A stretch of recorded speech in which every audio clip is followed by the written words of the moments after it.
drains from the trauma. Yeah, absolutely. Yeah.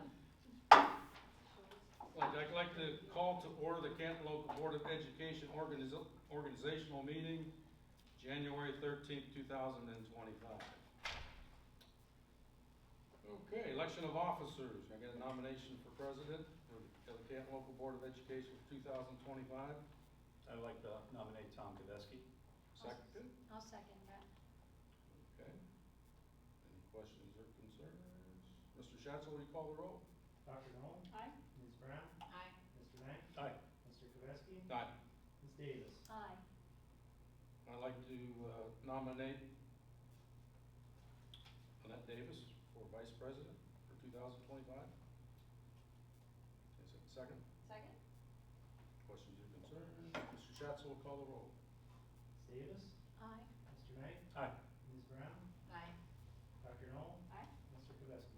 Aye. Okay. Now we have to establish the time, place, and dates of the regular Board of Education meeting. A, consideration, the board is required to set a time, place, and date for regular Board of Education meetings.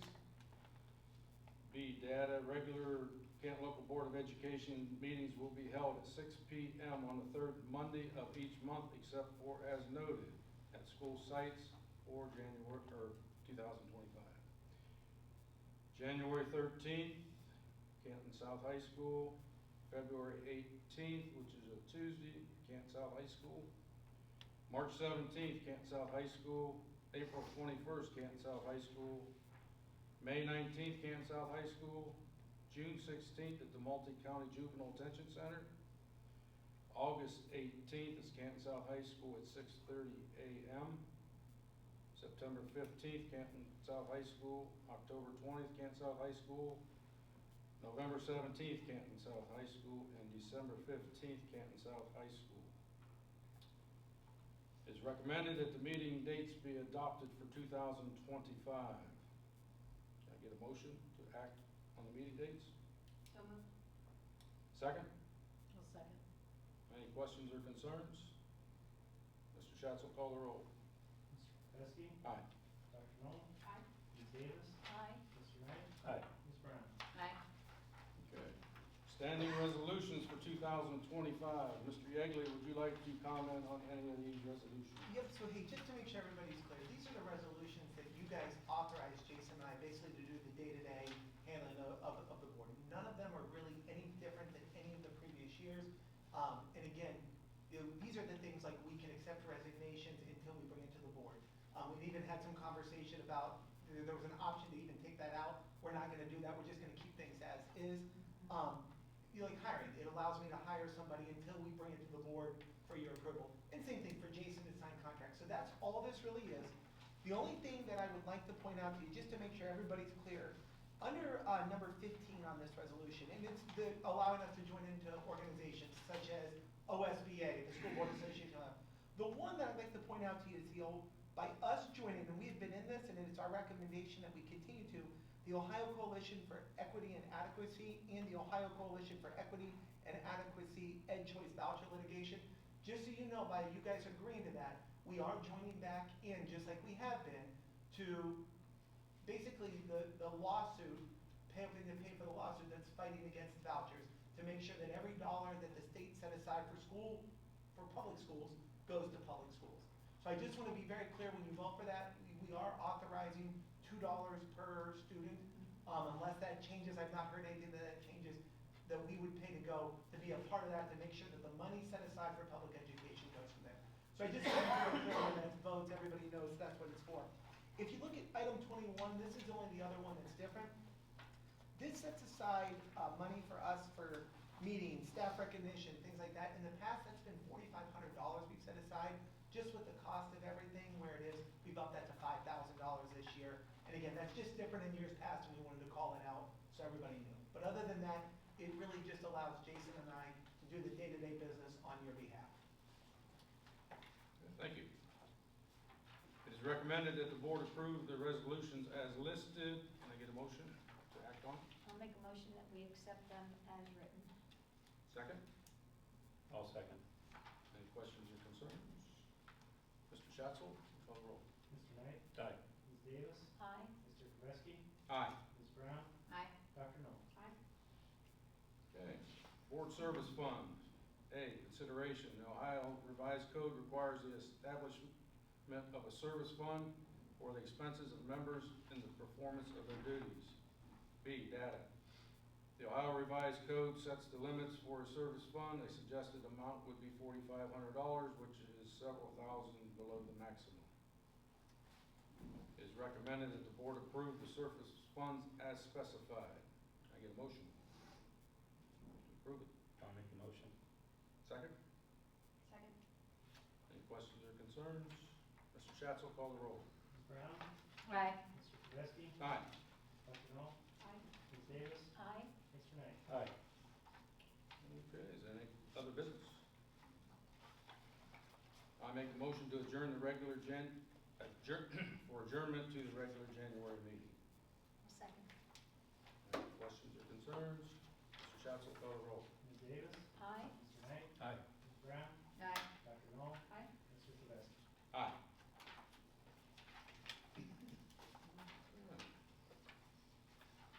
All right, I'd like to call to order the regular Canton Local Board of Education meeting, Monday, January 13th, 2025. We all ready? Stand for the pledge of allegiance. I pledge Allegiance to the flag of the United States of America and to the republic for which it stands, one nation, under God, indivisible, with liberty and justice for all. All right, Mr. Schatz, will you call the roll? Dr. Knoll? Here. Ms. Brown? Here. Mr. Knight? Here. Mr. Kowski? Here. Ms. Davis? Here. Okay. Need a motion to adopt the agenda? I'll make a motion. Second? I'll second. Questions or concerns? Mr. Schatz will call the roll. Ms. Davis? Aye. Mr. Knight? Aye. Ms. Brown? Aye. Dr. Knoll? Aye. Mr. Kowski? Aye. Okay, I'll make the motion to waive the reading of the minutes from the regular meeting, December 16th, 2024, as written. Need a second? I'll second that. Any questions or concerns? Mr. Schatz, will you call the roll? Mr. Kowski? Aye. Dr. Knoll? Aye. Ms. Davis? Aye. Mr. Knight? Aye. Ms. Brown? Aye. Okay, school report. All right. So guys, tonight, with it being a little bit earlier and coming back after break, our January Students of the Month actually just got announced today or yesterday. So they will be at our February board meeting. We'll have 4 there and do that as well. So tonight's school report is actually about you guys. This is January, and that is always School Board Appreciation Month. So I don't know that we tell you enough, and I mean this in all honesty, just how much we appreciate you guys, the support you give us, what you do, and honestly, the fact that you allow us to do our jobs, which are to take care of the students and staff of this district, and just a great sounding board for us. So we have a poster hanging up over there that was sent by OSBA. Thanks for joining that again. We have just a certificate for you, but more importantly than the certificate here with everything, Mrs. Frederick, Mr. Caholy, one of the things we realized is that sometimes maybe people don't know all that you do as school board members. So they went around at the elementary school and asked some of the students over there, what does it mean to be a school board member? So I'm going to let them play the video for you here. Now we're on. With everything ready to go. And, hey, do you want to preface that some of these captions are auto-generated? Oh, yes, the Don't- captions are auto-generated and they don't totally follow, but we have Sure. some little kids that speak quietly, so we thought that it would be helpful to have them. Here, I'll start it over. You ready? And the theme, of course, is superheroes, so we kind of went with that theme.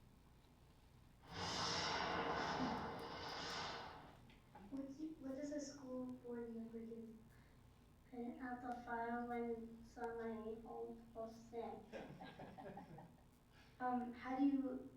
How do school board members get the job? When they all fall out. How much do you think they get paid? With money. What do you think the school board members do?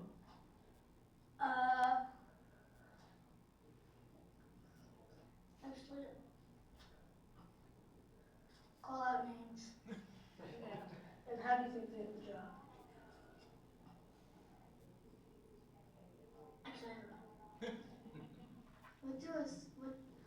does a school board member do? Call snow days and other stuff too.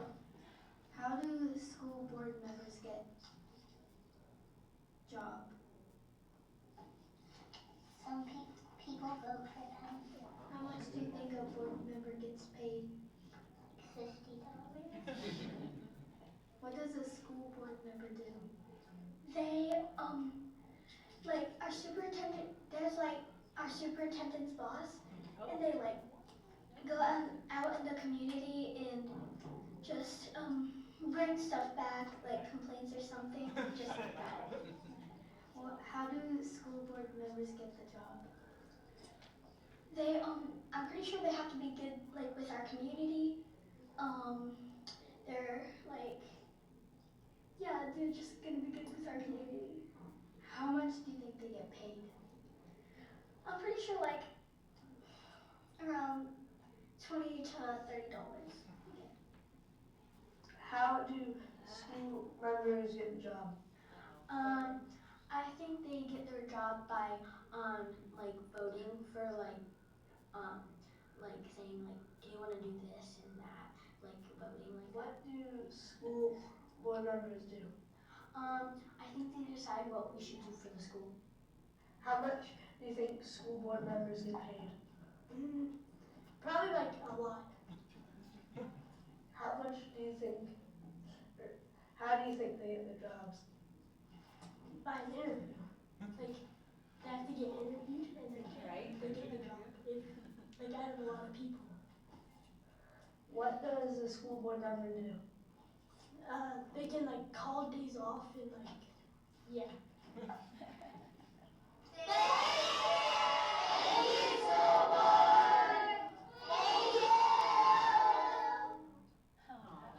Really sweet. So I don't know if you noticed, the one was Tom's granddaughter, and the other was one of them was Angela's daughter as well, so. Okay, thanks. Aw, thanks. Yeah, Thank you. yeah. Thank you. Yeah. Well, I think we need more authority. We We need to You call put off snow fires, days. you call off snow days, and, how about the one little girl, Liza. Liza, yeah, Liza. She's good. She nailed it up there with everything, I'm like, gotta go find out, how do you know they're my boss? Get them all ready to go, so. Probably already Who's told her that. communicating? Yeah, just communicate with her, you're talking to Mrs. Davis, so. I was telling Jason, next time you gotta ask the community members those questions. Oh, Yeah, really. Are you sure? Like, are you sure? No, just guys, honestly, on behalf of all of us, on behalf of our staff, on behalf of our kids, on behalf of obviously Jason and I, our administrator, thank you. It is just a privilege to work with you guys, really appreciate it, and looking forward to a great, it's kind of weird saying a great year, because we're halfway, in my mind, we're halfway through. Wow. I know like in this one, but just appreciate you guys and thank you very much, so. That's, Excellent, yep, thank so that's our school report. And Karen, thanks for doing that. Yeah. Appreciate It was that. a lot of fun. Yeah, Karen, yep, thanks. See you. Thank you guys. You guys are great to work with. Yes. Karen, appreciate everything you do. Thank you. And everybody else. Yeah. I don't know if there's any hearing of the public. No, no one signed up. All right. Mr. Schatzel, the treasurer's report. Okay, item A, monthly reports. Exhibit TA1. We're back to the condensed version of the check register. If you remember last month, this report wasn't available with the upgrade that they did to the software. They had to fix a report. So now it's fixed. The one downside to it is the previous one, you got a little bit more detail. This is more summary check register. So if you ever have any questions on this looks way better than the other one that I gave out. And it's the one that we did last month is way longer, like 3 times as long. But if you ever have any questions on these, feel free to reach out to me. Sometimes it's one line item out of a big check that you're seeing as the description. There could be multiple things. So anytime you have a question, feel free to reach out. So the checks for December totaled $1,556,916.64. I recommend those checks for approval. Exhibit TA2, the page 1 is the cash reconciliation, showing a total reconciled balance of $19,229,154.93. Deposit accounts were $1,127,289.67. Our U.S. bank operating had $12,785,995.88, and there's a listing of those attached here as well. And then in Star, Ohio, we had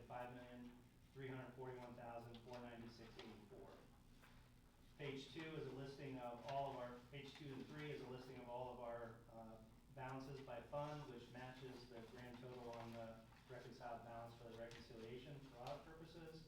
And then the last page of that is the monthly comparison through December 2024 compared through December 2023, and our actual through the end of December 24 compared to where our estimates are. Nothing really out of the ordinary there. When you look at our receipts compared to last year, we're $50,000 higher. On the expense side, we are $400,000 higher than what we spent last year through this time, but that's expected. We did have a 3% lump sum for staff this year, which contributes to that, and then also the additional increase in our insurance costs. So nothing out of the ordinary there through December. So trending right with our estimates at this point. So I recommend the monthly reports for approval with the TA2. And then the last thing in item A are donations for December. We had an anonymous donation to 6-Man Mentoring for $100.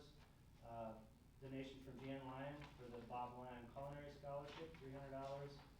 Beth Snyder Jones, a donation to the Babbitt Scholarship for $5,000. And then A. Alberts Surface Technologies, Mark Marcoldi, donation to Faircrest Elementary MH class, $250. I recommend those donations, and we greatly appreciate those. So that's Exhibit A. I recommend that for approval. Can I get a motion to act on Treasurer's Report A, monthly reports, items 1, 2, and 3? I'll make a motion that we approve those. Second? Second. Second? Any questions or concerns?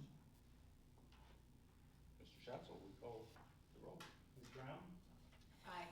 Mr. Tedeschi? Aye. Dr. Knoll? Aye. Ms. Davis? Aye. Mr. Knight? Aye. Item B, this is the corrected version. Hopefully you all have the corrected version. I know I was able to catch a couple of those before the packets went out. The other ones I gave you updated copies. I also gave a handout, looks like this, that one-page sheet, and it's got the green sheets. They call them the green sheets. They're not green because they're not colored. Saved a few dollars by not printing them in color. But tax year 2024 and tax year 2023 list our values and then the effective tax rates. That's what we use to calculate, what the county auditor uses to calculate what our tax revenues are going to be for tax year 2024, which is what we're collecting now in 2025. So on that one-page sheet, before we go over the tax budget, I just kind of wanted to go over this just really quickly. Our value in 2023 was $482,416,030. It's listed at the top there. From 2023 to 24, we went up to $616,172,190. So a 28% increase in values. This is, as we've talked about, the full reappraisal year. So every 6 years, Stark County goes through a full reappraisal. We saw huge increases. There's been articles in the paper about it. This is actually what has happened. And we've got the green sheet which shows the ramifications of that. The one line item that I think everyone's paying attention to is the residential and agricultural, because that's all of our family members and homes. That value went from $227 million to $300 million, so that was a 32% increase, so a very large increase. In the past, you wouldn't notice a huge difference in our family's tax bills overall because of the way House Bill 920 works. If we have an effective rate, let's say 30 mils, and our values go up, they reduce the rate so that way people's tax bills don't go up a lot. The House Bill 920 sets the floor at 20 mils. So if you look there in the middle on general fund levies, and tax year 2023, we were over the 20 mil floor by only 0.9 mils. We were at 20.9 mils is what we were collecting. It's called the effective tax rate. So they reduced that to the floor of 20 mils, and every dollar above that, we get the full inflationary increase of it. Whenever values increase, we get the full increase of that. So if values go up from here on out 10%, if values go up 10%, we're going to get 10% more in tax revenues. Now that's all dependent on, we've heard at the state level that the legislature is really looking at property tax reform. House Bill 920 has been in effect since the 1970s, so it has worked for over 50 years. This is a short-term problem that that has just arisen because of these large increases in property values. And I know all the groups that we are a member of are lobbying not to adjust the 20 mil floor for something that's temporary like this. I mean, we're gonna see that as these valuations go through all the counties in Ohio, all of those are gonna be increased. But there's other ways to attack property tax reform through some property taxpayer assistance programs for elderly, expansion of the Homestead Reduction Act, those types of things. So any legislation that they do, if they drop that 20 mils down to 18, that significantly impacts what our estimates are for taxes. So I just wanted to point that out. There's some more information on there as well. The permanent improvement levy, you can actually see how that works. House Bill 920 in that. Residential agricultural, the effective tax rate in 2023 was 1.27 mils for our PI levy. They reduced that down to 0.97 mils for 24, and we got a 0% increase. If our general fund would have been the same situation where our effective rate was higher, we'd have been in the same situation, we'd have only seen an increase on the inside millage there, but that's not the case. So I just wanted to point that out. I think that's helpful information, especially as we move into this year. As we're gonna talk about here shortly, we do have our, the one levy that we have that's not a continuing levy that will expire this year is up for renewal. The board has the option to put that on the ballot for renewal, so we'll talk about that here in a second. So then exhibit TV1 is the tax budget. It's the formal document. Page 1 is just a cover sheet. Page 2 lists, here's where we're talking about. Here's all of our levies that are in existence. The first 1, 2, 3, 4, 5, 6, 7, 8, 9 are continuing levies. And then you get about to the bottom of the page, we have general operating levy that was last passed May 4th of 21. That's the 5-year 8.9 mil operating levy. And then right below it, the 1.9 mil PI levy. That's a combination levy. We vote, our taxpayers vote on those together. So that one is expiring this year. It's first eligible to be renewed in November. So as we get through this year, we'll have to discuss what that looks like. In the past, we've renewed that in the spring. However, recent legislation has eliminated opportunities for boards to go on the ballot. So it might be advantageous to go and put it on as soon as we're eligible to get that renewed. But we can take a longer look at that as we move through this year. We've got some time to make that decision. So that's a listing of our levies there. Page 3, and it's Schedule 2. We have our general fund, has a Schedule 2 page, our PI fund, and our bond levy fund. That's required for any fund that has tax levy dollars. And we just list out what the expected tax levy proceeds are, other revenues. This is to show a need to the county auditor that we have a need for the tax levies to be collected. And then Schedule 3 is a listing of all the other funds that don't collect taxes. This basically sets the original budget for the year, the amended certificate showing what our available resources are. So I won't go through those in detail, but these are just based off of historical performance in those funds. So what we've used in the last couple of years, how much money we've collected. Don't see a significant change in those amounts. So we've updated those based on this past year. Schedule 4 is, like these pages aren't numbered, but Schedule 4 is the COPS lease. That's the lease that we have that's paid from the general fund. That's for the debt that we have, or the lease obligation that we have for the middle school, for the state share of that project, that once we receive those proceeds, we can pay off that COPS lease. So, and then the last page just shows the bond levies that are outstanding. All that is required to be presented to the county auditor. So I recommend the tax budget as it's presented for approval and presentation to the auditor's office. Can I get a motion to act on the tax budget for fiscal year 2025 and 26? Make the motion. Second? I'll second. Any questions or concerns? Mr. Schatzel, call the roll. Ms. Brown? Aye. Mr. Kavetsky? Aye. Dr. Knoll? Aye. Ms. Davis? Aye. Mr. Knight? Aye. And moving on to communications. All right, well, at this time, I'd like to turn it over to Marissa and Drew, our student reps to the board. Hey guys, at any point in time, if you want to give like a speech on school funding, what you learned this year and everything like that, please feel free, maybe even English classes, I'm sure the kids would like to know. All ready to go. I can help you out. Phone a friend for Yeah. So we're coming to the end of our second semester, end of the 9 weeks.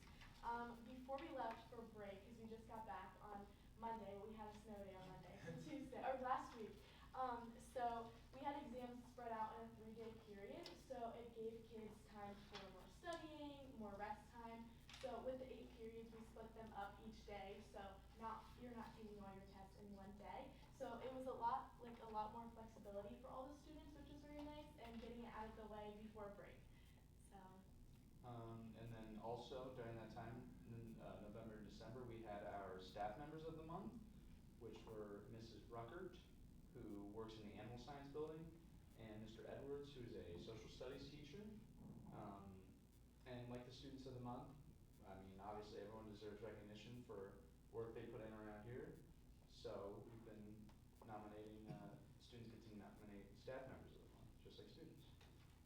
yeah, and winter sports are still going on. We still have bowling, basketball, and stuff like that. Basketball's busy with all their games, and we also had a wrestling Tournament, Yeah. I believe. Is it a tournament match?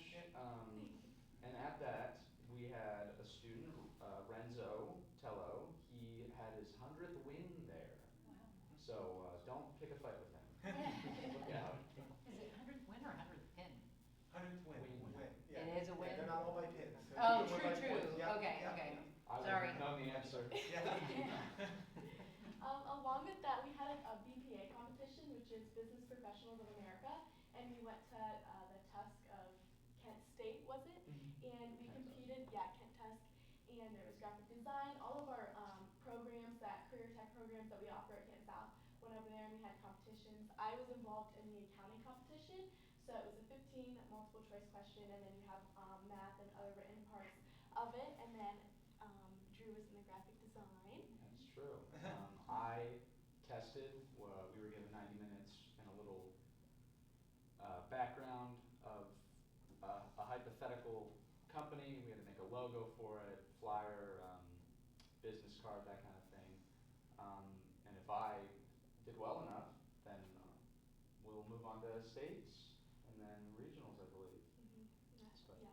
regionals, nationals, I think. Yeah, states are in Columbus, and then we'll find out the results the end of January, and the nationals are in Orlando, Florida. So it's a great program. So all the kids, that was a lot of what the career tech programs are doing right now at South.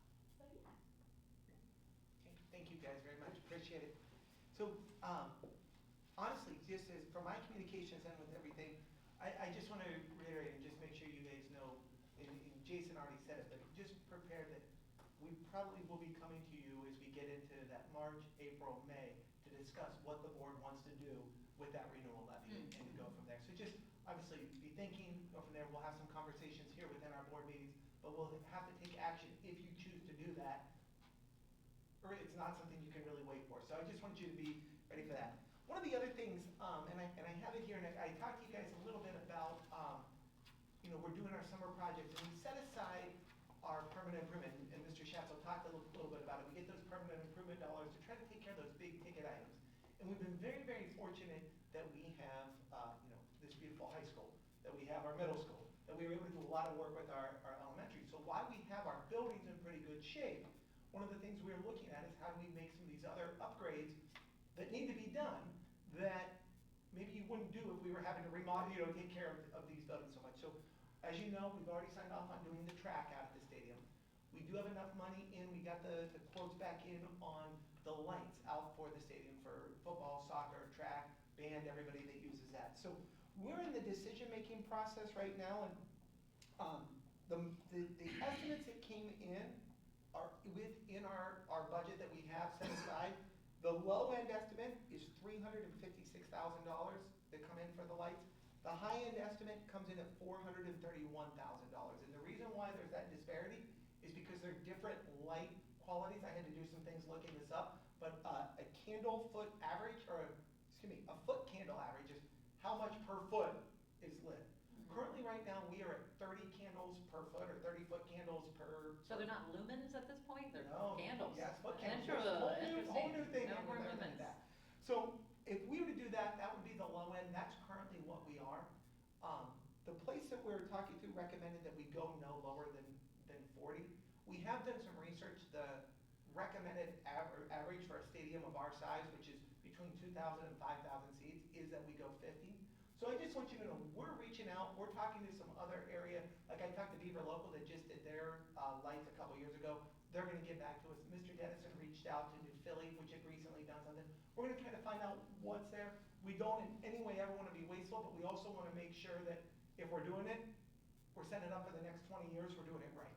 You know, and that's the type of thing that we're looking at. So just let you know, those came back into us last week. We're looking that stuff over, and we'll probably be bringing it to you for approval of moving forward at the February meeting. So just making sure you guys have that ready to go. Other than that, guys, it has been a great start back. Our staff's been fantastic.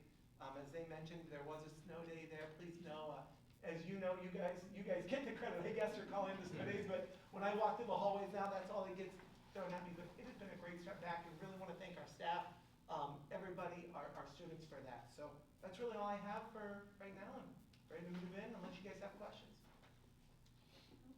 Okay, so if you move into personnel, Wait, oh, I'm sorry. Can you do something in the gym for a better sound system? That is something we've had the conversation of before. It But sounds a lot better this year than it has in the past. Some, to We me. made several adjustments continuously, and tried to work with what we had.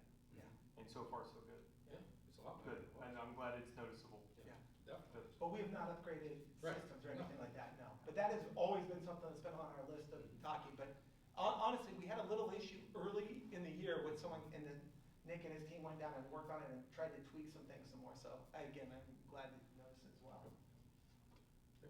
All right, perfect. Okay, so as we move into personnel, our resignations.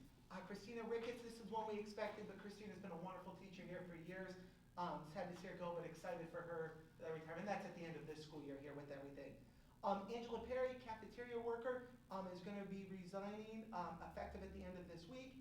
The next one, Nate Fate, had been approved to be a musical director for the upcoming musical that we had. Just going through some time requirements, doesn't think he's going to be able to do it, so he is stepping away from that.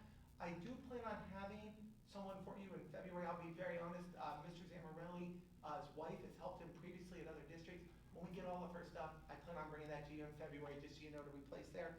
And then Mr. Zamarelli is actually not working with our middle school choir anymore. He's doing more of his work over here at the high school. So there was a supplemental that went along with that. So he's gonna resign that because obviously he's not gonna be doing that in the after-school hours with everything.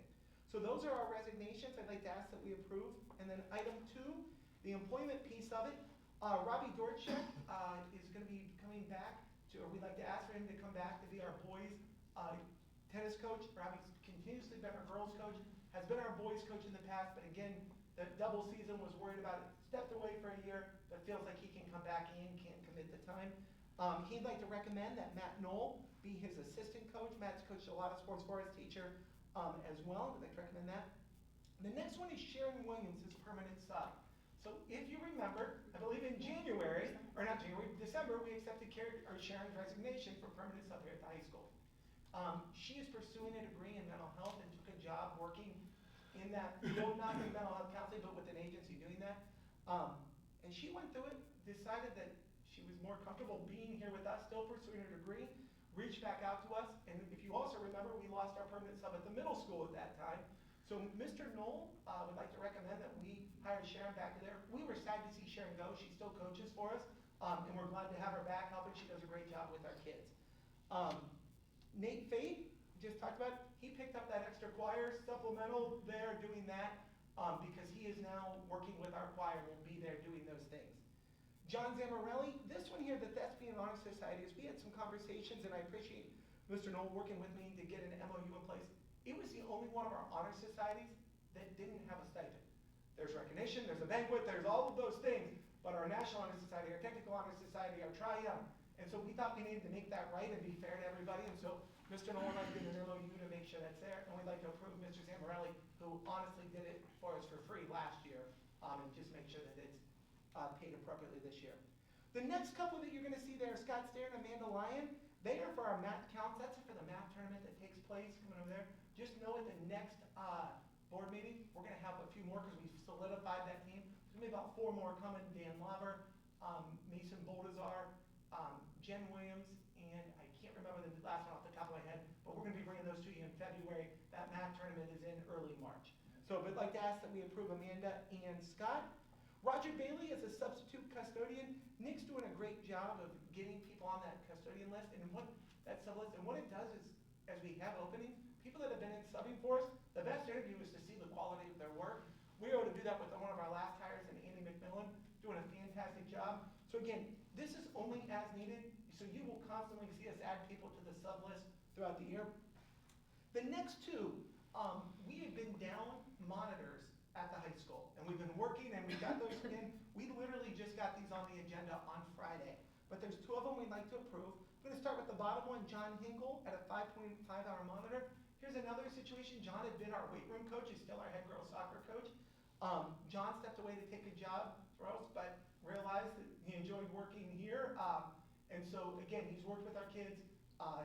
Mr. Harms, Mrs. Gerhardt interviewed, felt very good about bringing him back in to work here at 5.5.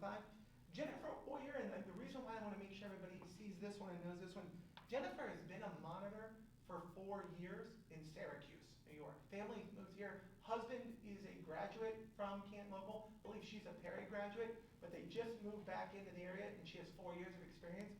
So if you see, we're going to start her at experience 4 on the pay scale. That doesn't bump her ahead of anyone else in seniority rights or anything like that, but we want to give her credit for the years that she served within that same type of a role in a different district. And those are the hires, and so I'd like to recommend that we approve items 1 and 2 under personnel. Can I get a motion to act on the superintendent's report, personnel items 1 and 2? So moved. Second? I'll second. Any questions or concerns? Mr. Schatzel, will you call the roll? Dr. Knoll? Aye. Ms. Brown? Aye. Mr. Knight? Aye. Mr. Kvesky? Aye. Ms. Davis? Aye. And so as we move forward here to item B, just so you guys know, you're going to see, again, just prepping you for February, we've already approved Scott Steinmetz to be a non-degree sub. As we get these, Mr. Hinkle and Mr. Oyer started there, we're going to get a resignation from Mr. Steinmetz from the monitor position, and we're going to start using him as that other sub here at the high school. That's kind of what, is meeting with Mrs. Gerhardt and Mr. Harms that they intend to do with him. And again, Scott's great with our kids, works with our kids, does a really good job. Just prepping you for what you're gonna see coming in February if there's any questions. As we move down to miscellaneous here, the first one is I'd like to ask that we approve 11 dog days. Okay, thanks. All right, thanks guys. Thanks, Jeremy.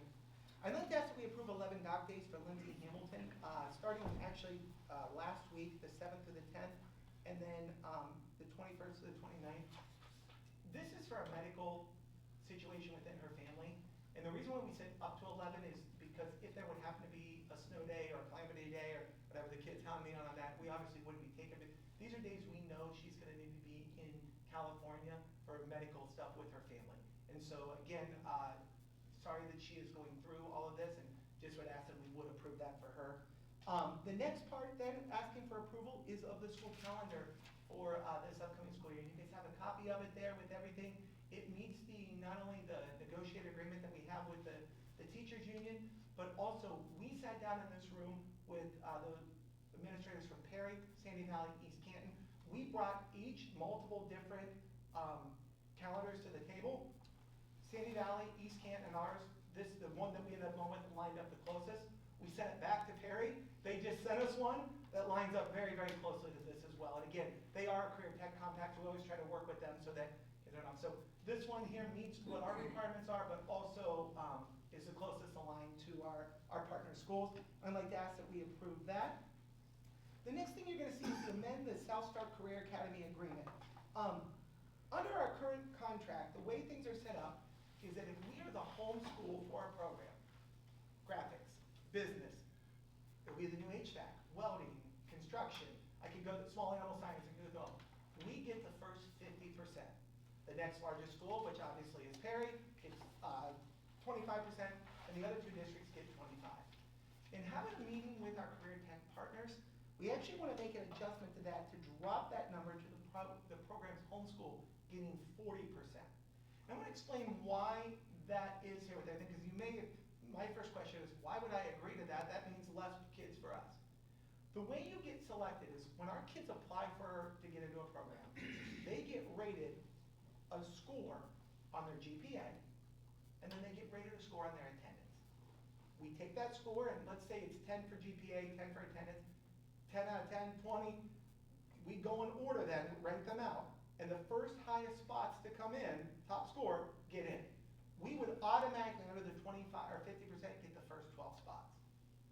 The problem is, in some of our really full programs, and Carrie was seeing the exact same things in their programs over there, particularly cosmetology, which is one of the medical academies someone wants to pull up.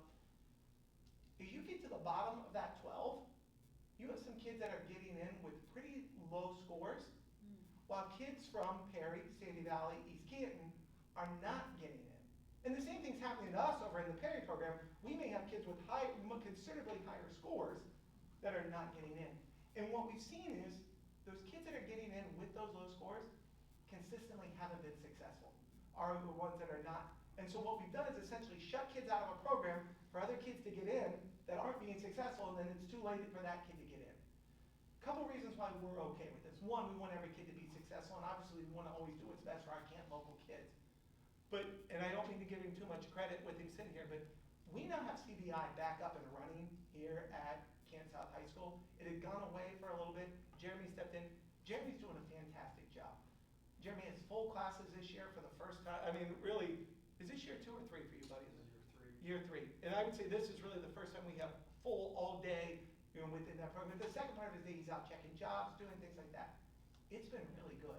And kids that don't get into our program now have this option again. And so I don't feel like we're shortchanging any of our kids by doing this. On a business side of things as well, any kid that comes in from these other schools into these programs, they do come in at a weighted pay scale. And so it does help offset the cost of our programs. And as we look to do more and more with Career Tech, that's always a consideration as well. So when you see that, I just want to make sure I took the time to explain why I would be recommending when we do have the bulk, well, not equal with Perry, but we're slightly above the bulk of programs, why we'd be doing it. We think it is the right thing to do, and it will benefit us as well in the programs where our kids are going over to Perry. That makes sense. Okay. The only, can I ask a question? Yeah, Okay. absolutely. The only question I have is, like, how did we pick 40%? Like, how did we pick a 10% drop? Yep, and so honestly, it was everybody kind of just sitting there looking together and talking about, okay, how many spots are in there ready, like how many spots are in there ready to go. And I think in the thing I sent out to you, and I should have put it in here, we were looking at, every program we say is full at about 24 to 25. And so that's where we were kind of looking at what are still even numbers with everything like that. Sure. So I think it goes down, honestly, I think that instead of getting 12, we get 10. Right. You know what I mean? And so that was kind of the thought process with everything. Okay. And Perry, everyone's comfortable to say that a year from now, if we want to change it back? Yep, we can amend if we have to. So Okay. again, this contract, guys, actually runs through, I believe, the end of next year. It's a 3-year contract. Okay. So we constantly go through, I believe it's a 3-year contract that we go through. And if I'm wrong on that, it's a 2-year, it's a 2 or a 3-year contract. But we constantly go through. The reason why we're doing an amendment is because we wanted to change it now and not wait for the contract to run out. Oh, that makes sense. Yep, so that's. And aren't they applying now, or are They are. already They've picked? already applied. The reason why it was important that we got this on here now is because they're going to do the selection here in the end of January. That's okay. Yep, and that's why it's important that we approve this now. So they asked each program to take it to their boards to be approved right now. So it'll be effective for the school. That's correct. It will be effective for the next year coming up. No, great questions.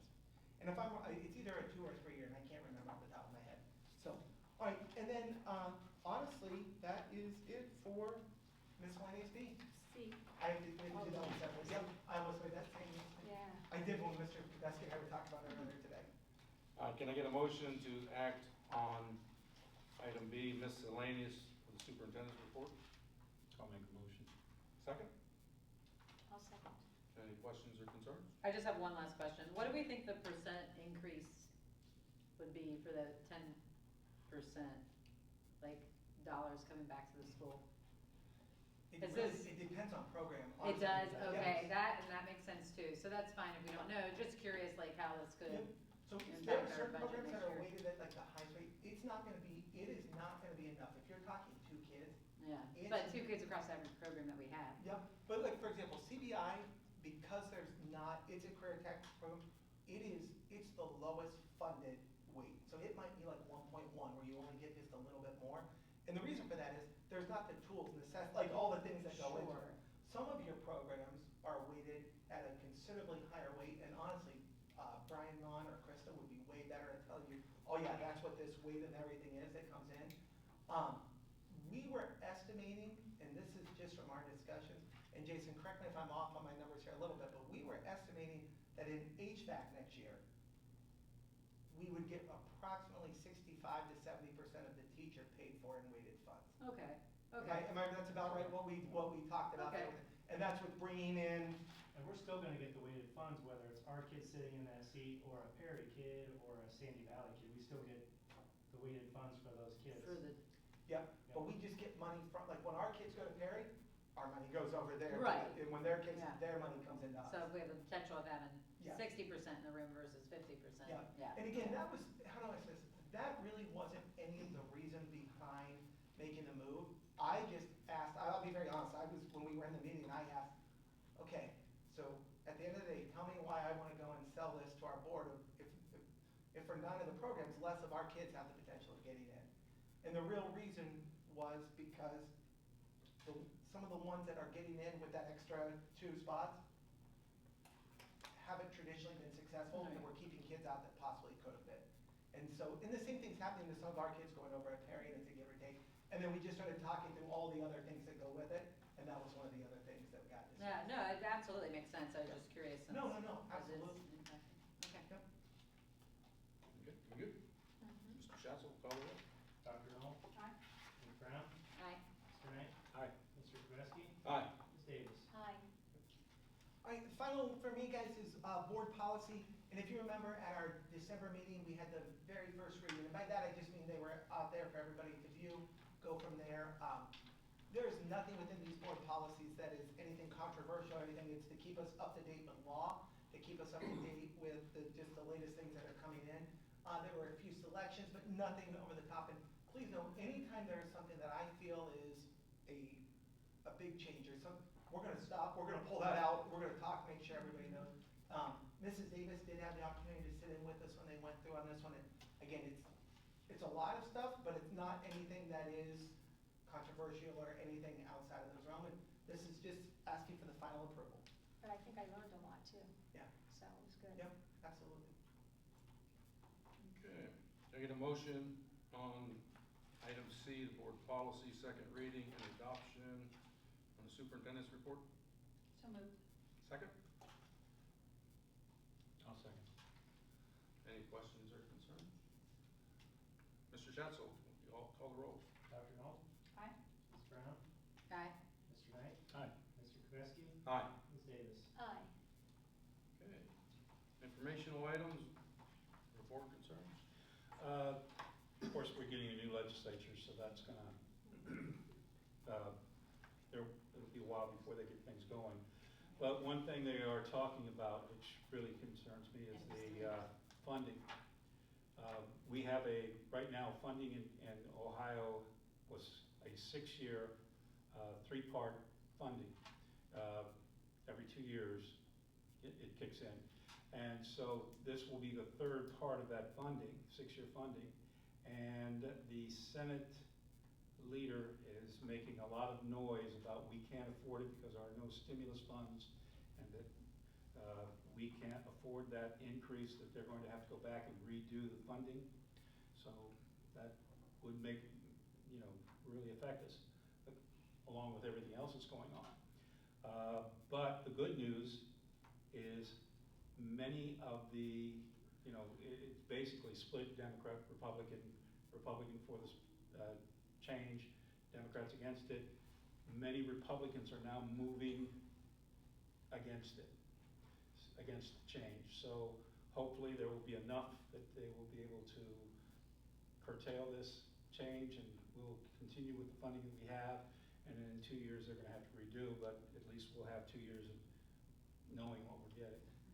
So that's where that is right now. So the fair school funding formula is what you're referring to? Right. Right now, it's still not even fully phased in, I No. think is what.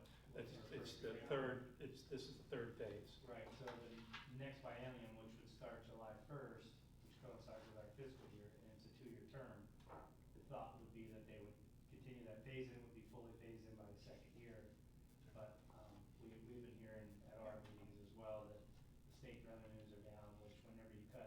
income taxes, state revenues go down typically, so. And I would say too, typically in March, early April, there's a legislative update down at, where you go and they have the Speaker of the House, Jason and I have gone before, Mr. Knight went with us. We'll make you all aware, if that's something you would like to attend with us. Generally, we go down, you're in Columbus for, the whole day, opportunity to meet with legislators and everything like that. So if that's something that you're interested in, as soon as, we don't have the date yet, as soon as we know, I'll let you guys know and go from there. That would be great. You're welcome to attend with us. That's all I have right now. Any board concerns? Any other business? Just so you know, normally this is where the Business Advisory Council, that is scheduled for January 28th. I do plan on attending to represent Camp Local there on that. So just, again, making sure that's normally where we have that on there, but there hasn't been a meeting since November, so we don't have anything on there. Okay. If there's any questions pertaining to the agenda items or board actions, questions can be taken to Mr. Yeagley, Mr. Schatzel, or myself. I believe there's any executive session tonight? I have no need. I'll make the motion to adjourn. Second? Any questions, concerns? Mr. Schatzel, call the roll. Mr. Kavetsky? Aye.